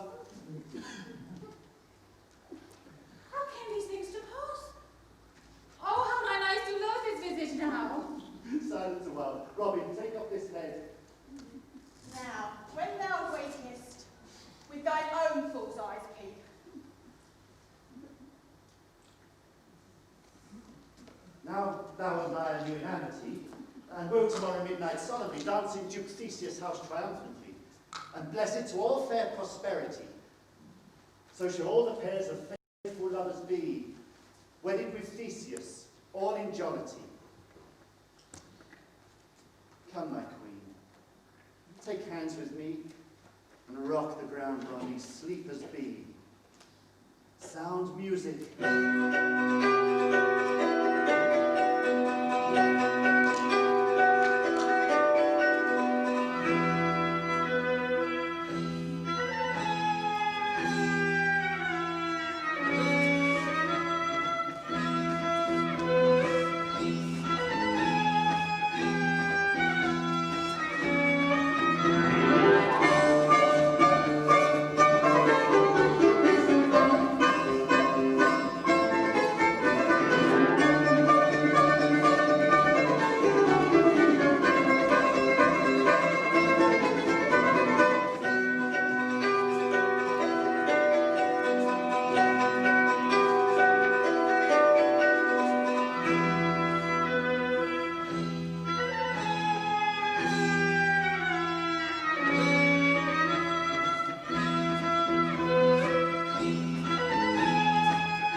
We the globe can compass soon, swifter than the wandering moon. Come, my lord, and in our flight, tell me how it came this night that I sleeping here was found, with these mortals on the ground.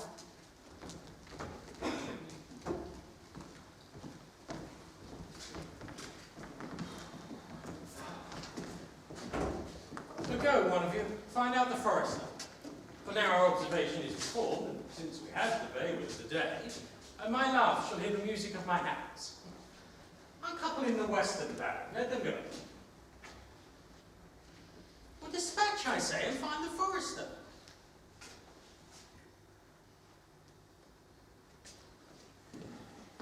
We will, my love, to the mountain's top, and mark the musical confusion of hounds and echo in conjunction. I was with Hercules and Cadmus once, when in a wood of Crete they bade the bear with hounds of Sparta.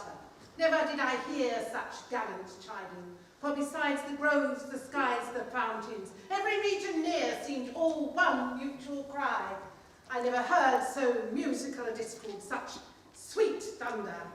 My hounds are bred out of the Spartan kind, so fluid, so sanded, with ears that sweep away the morning dew, crook-kneed and dewlapped like Thessalian bulls, slow in pursuit, but matched in mouth like bells, each under each. A cry more tunable was never hallooed to, nor cheered with horn, in Crete, in Sparta, nor in Thessaly. Judge when you hear.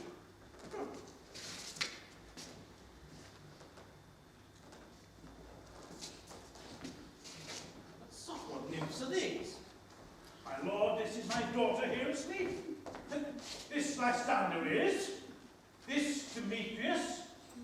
This Helena, old Minas Helena.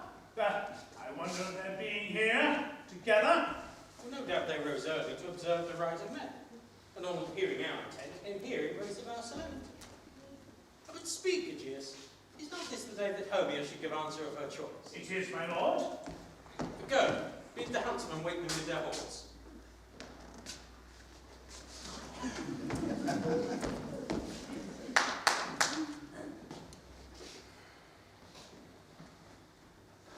Good morrow, friends. St. Valentine is past. Begin these woodbirds with the couple now. Pardon, my lord. I pray you all stand up.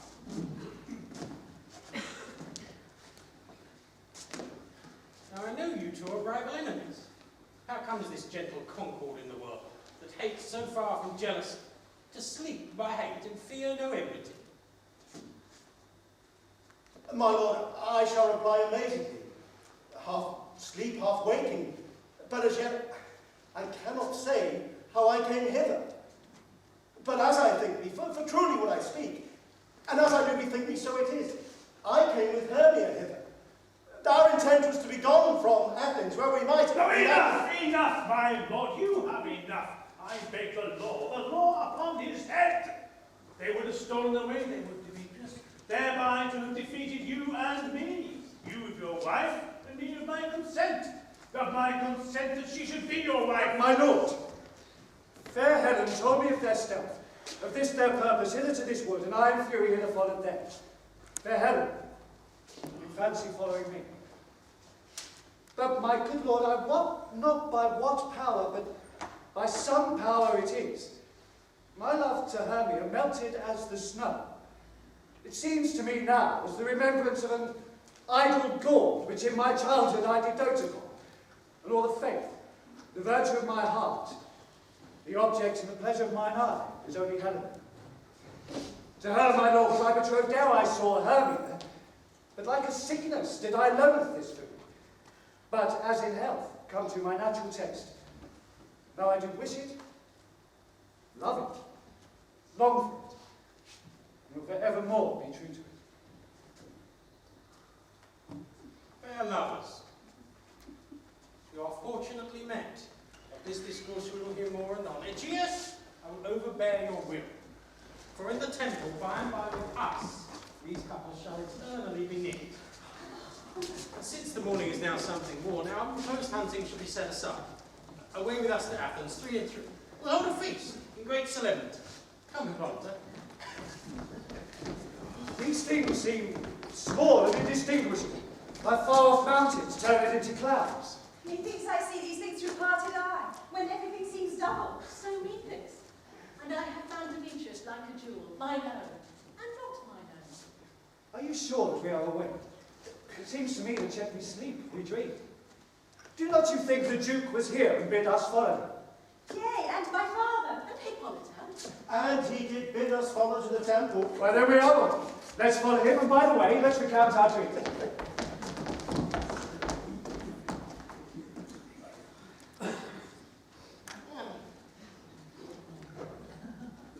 When my cucumbers call me, and I will answer, my next is most fair Pyrrhus.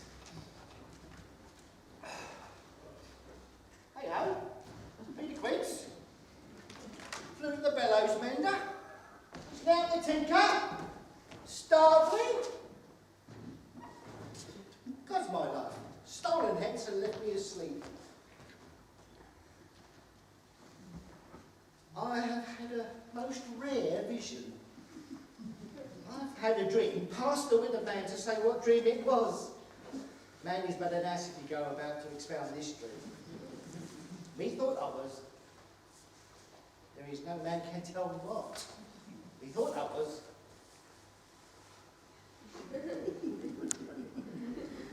Methought I had. A man is but a patchful if he were to offer what methought I had.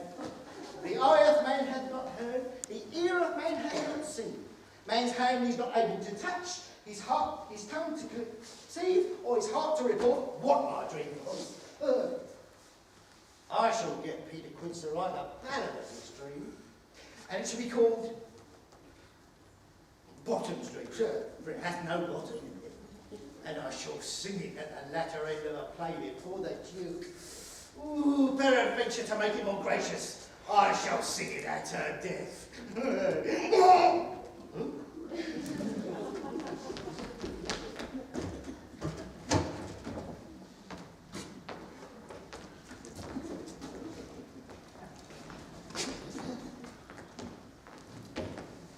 And he's sent to Bottom's house.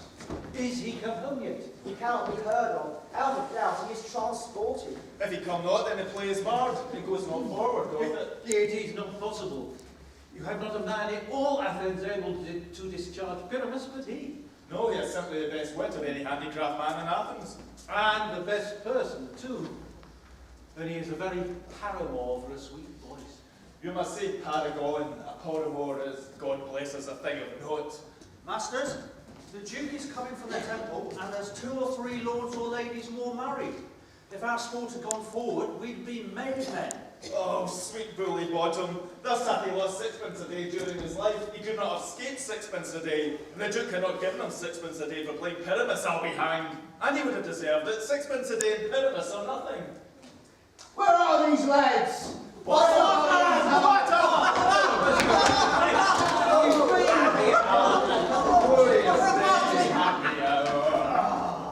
Masters, I am to discourse once.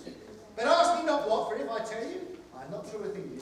Come on, now I'll tell you everything, right as it fell out. Let us hear, sweet bottom. Now, not a word. All that I will tell you is that the Duke hath dined. Get your apparel together. Good strings to your beards, new ribbons to your pumps. Meet presently at the palace. Every man look on his part. For the short and long is our plays preferred. In any case, let Thisbe have clean linen. And let not him that plays the lion pare his nose. For they shall hang out for the lion's claws. And, most dear actors, eat no onions nor garlic, for we are to utter sweet bread. And I do not doubt but to hear them say it is a sweet comedy. No more words. Away! Go! Away!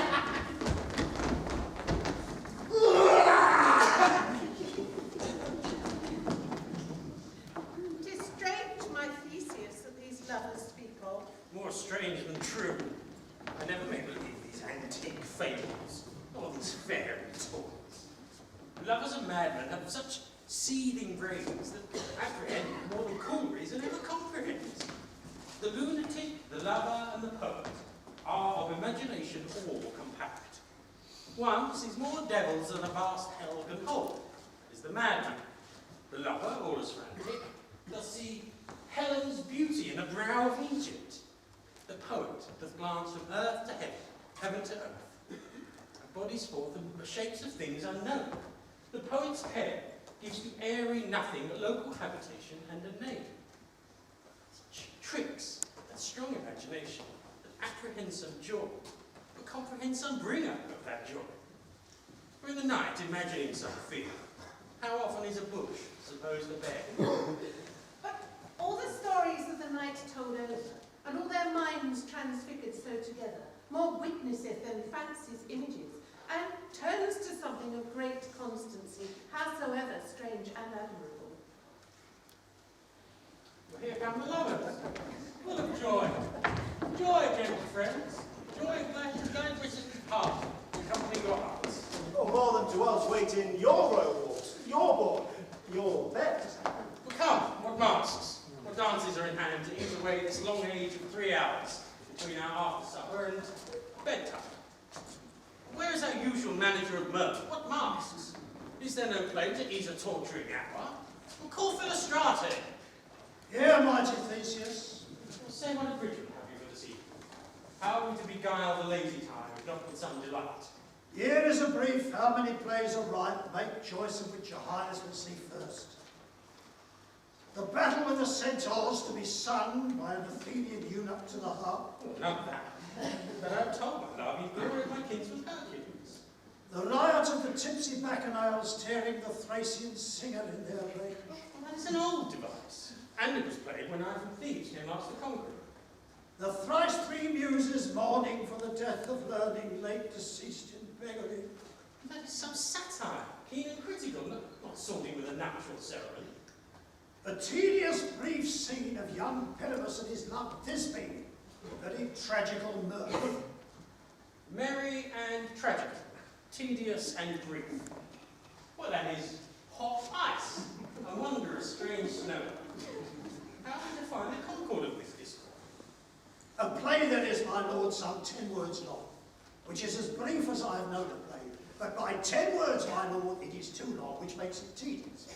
For in all the play there is not one word apt, one player fitted, and tragical, my noble lord, it is. for Pyramus therein doth kill himself, which when I saw rehearsed, made mine eyes water, but more merry tears, the passion of loud laughter never shed. What are they to play? Hard-handed men that work in Athens here and never laboured in their minds till now, and now have toiled their unbreathed memories with this same play against your nuptials. And we will hear it. No, my lord, no, no, it is not for you. It is, I've heard it through, and it is nothing in the world. Unless you can find sport in their intent, extremely stretched and con with cruel pain to do you service. We will hear that play. For never anything can be amiss when simpleness and duty tender it. Go bring them in. Take your places, ladies. I love not to see wretchedness overcharged and duty in its service perishing. A gentle sweep, you shall see no such thing. He says they can do nothing in this kind. The kind of we to give them thanks for them. Our sport should be to take what they mistake. I've come great clerks have proposed it to pay me welcome. I've seen them shiver and look pale, make periods in the midst of sentences, and in conclusion dumbly have broke off, not paying me a welcome, trust me, sweet. Out of this silence yet I picked a work. I read as much from saucy and audacious eloquence, love, therefore, and tongue-tied simplicity, in least speak most of my capacity. So please your grace, the prologue is addressed. Let him approach.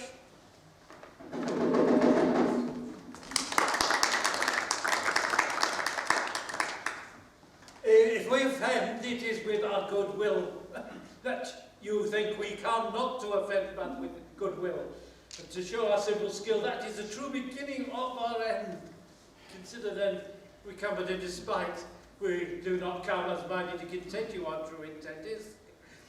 All for your delight we are not here, that you should here repent you, the actors are at hand, and by their show you shall know all that you are like to know. This fellow doth not stand on points. He hath read his prologue like a rough colt. He knows not to stop. But model, my lord, it is not enough to speak, but to speak true. Indeed, he hath played on his prologue like a child on a recorder, a sound but not in government. His speech was like a tangled chain, nothing impaired nor disordered. Who is next?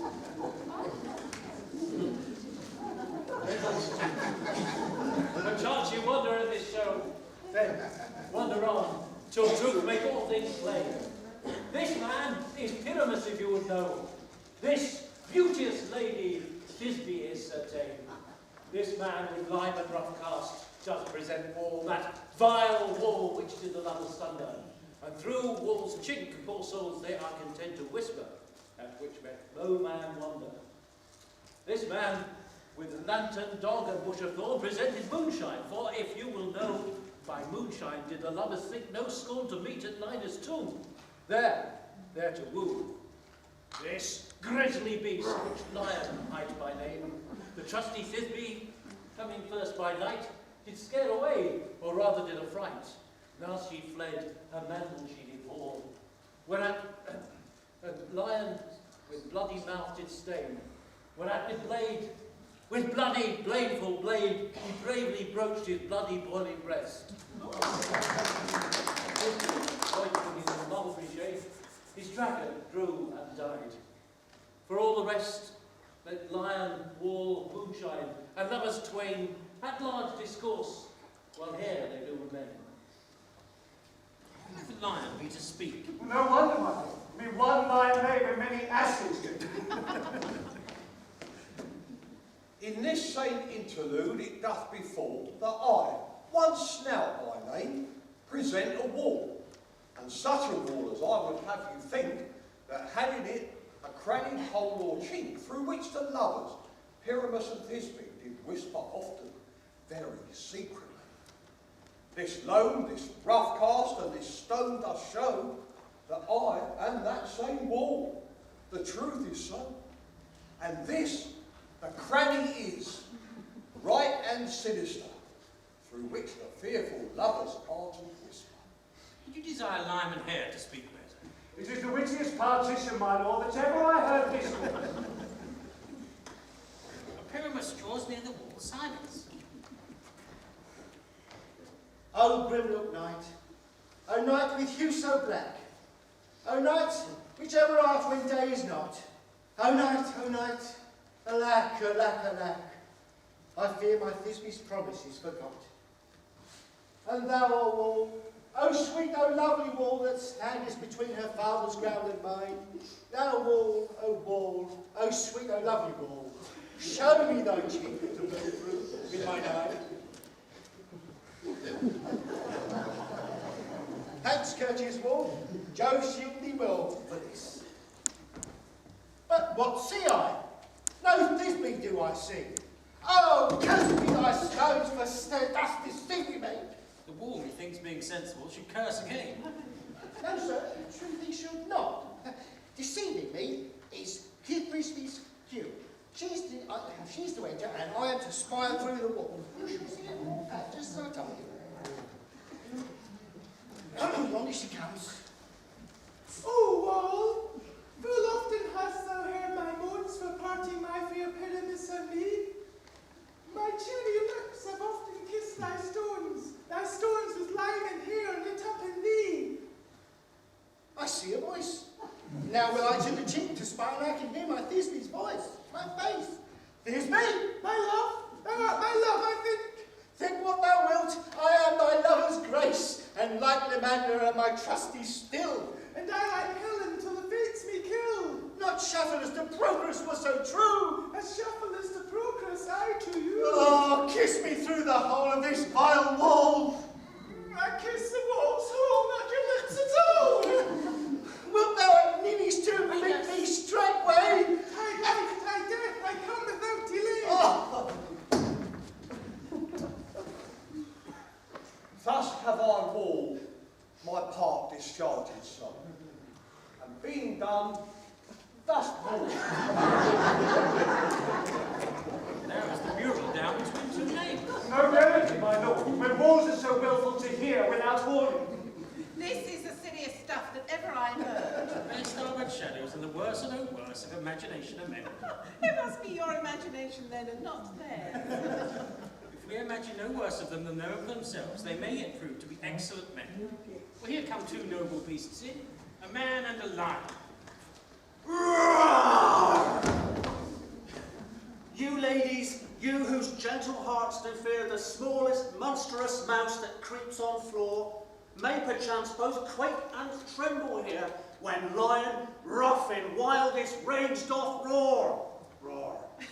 Know then that I as snug the joiner am, a lion fell, or else no lion's down. For if I should as lion come in strife unto this place, 'twere pity on my life. A gentle beast and of good conscience. It is the very best of beasts, my lord, that ever I saw. Well, this lion is a very fox for his valour. True, and a goose for his discretion. Well, not so, my lord, for his valour cannot carry his discretion, and the fox carries the goose. His discretion, I am sure, carries not his valour, as the goose carries not the fox. It is well, let it to his discretion. Let us listen to the moon. This landfall doth the horned moon present. Myself. He should have worn the horns on his head. His horns are invisible, and his nights within the crescent. This landfall doth the horned moon present. Myself, a man in the moon, don't say this. There of all the rest, the man should be in the lantern. Ours is the man in the moon. But he dared not come there for the candle, for you see it is already in snuff. Oh, I am aweary of this moon. Would he would change? It appears by his small light of discretion that he is in the wane. It is in courtesy and all reason we must stay the time. Proceed, Spoon. All that I have to say is to tell you that the lantern is the moon, I the man in the moon, this thorn bush my thorn bush, and this dog my dog. Why, all these should be in the lantern, for all these are in the moon. Or put silence. This is all Ninus too. Where is my love?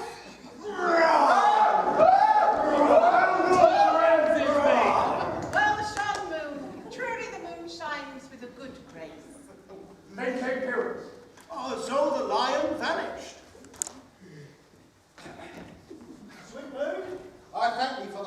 beams, I thank thee, moon, for shining now so bright.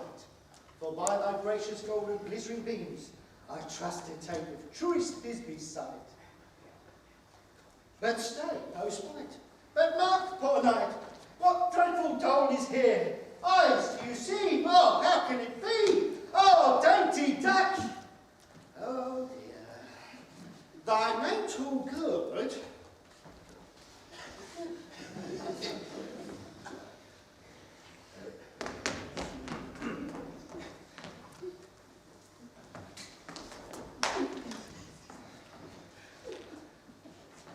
Thy mental good? What? Stained with blood? Oh, crunchy furies fell. Oh, fates, come, come, come, thread and drum. Quail, crash, conclude, and quell. This play and the death of a dear friend would go near make a man look sad. Bethrough my heart will I pity the man. Oh, wherefore, nature, didst thou lie and frame? Since lion hath here deflowered my dear, which is, no, which was, the fairest dame that loved, that liked, that looked with cheer. Come, tears, confound, outsworn and wound the pap of Pyramus, aye, that left cap, thus die I.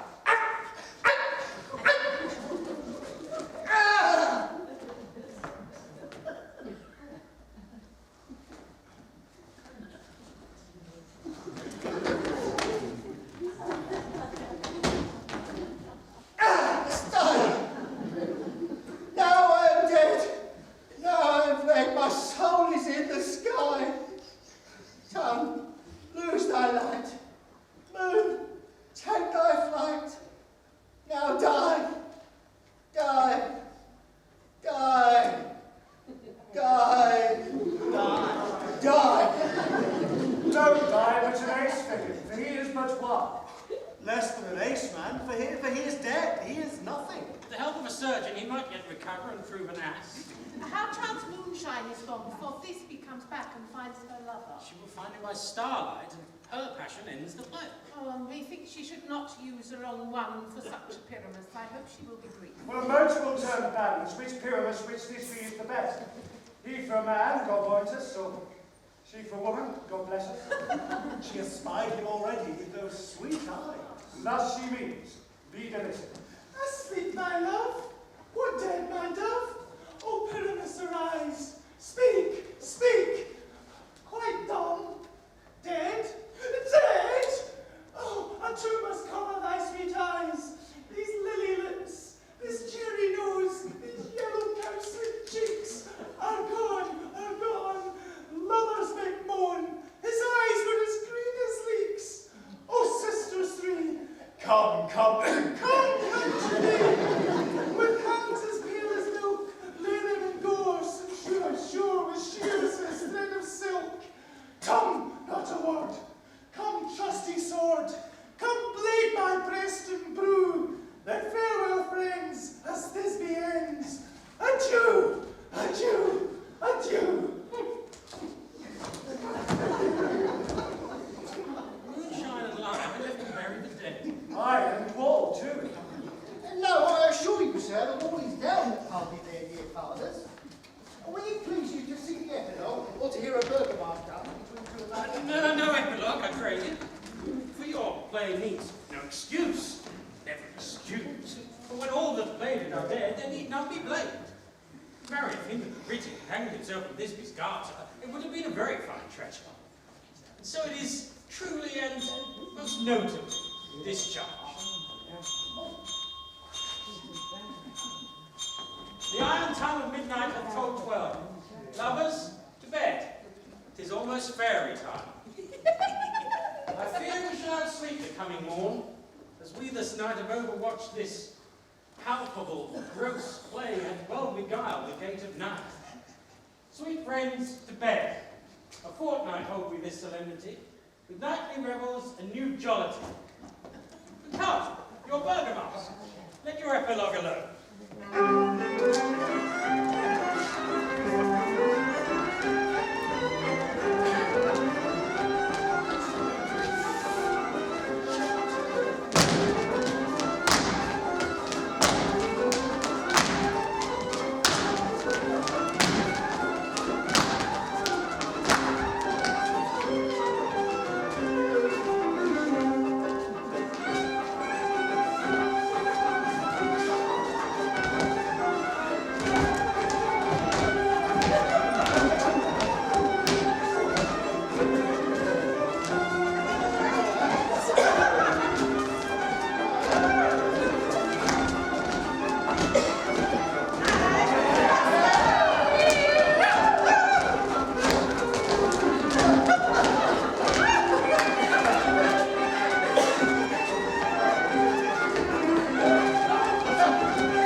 wasted brands do glow, whilst the screech owl, screeching loud, puts the wretch that lies in woe in remembrance of a shroud. Now, it is the time of night that the graves all gaping wide, every one lets forth his sprite in the churchway paths to glide. And we fairies that do run by the triple Hecate's team from the presence of the sun, following darkness like a dream, now are frolic. Not a mouse will disturb this hallowed house. I am sent with broom before, to sweep the dust behind the door. Through the house give glimmering light, by the dead and drowsy fire. Every elf and fairy sprite, hop as light as bird from briar. And this ditty after me, sing and dance it trippingly. First rehearse your song by rote, to each word a warbling note, hand in hand with fairy grace, for we dance and bless this place.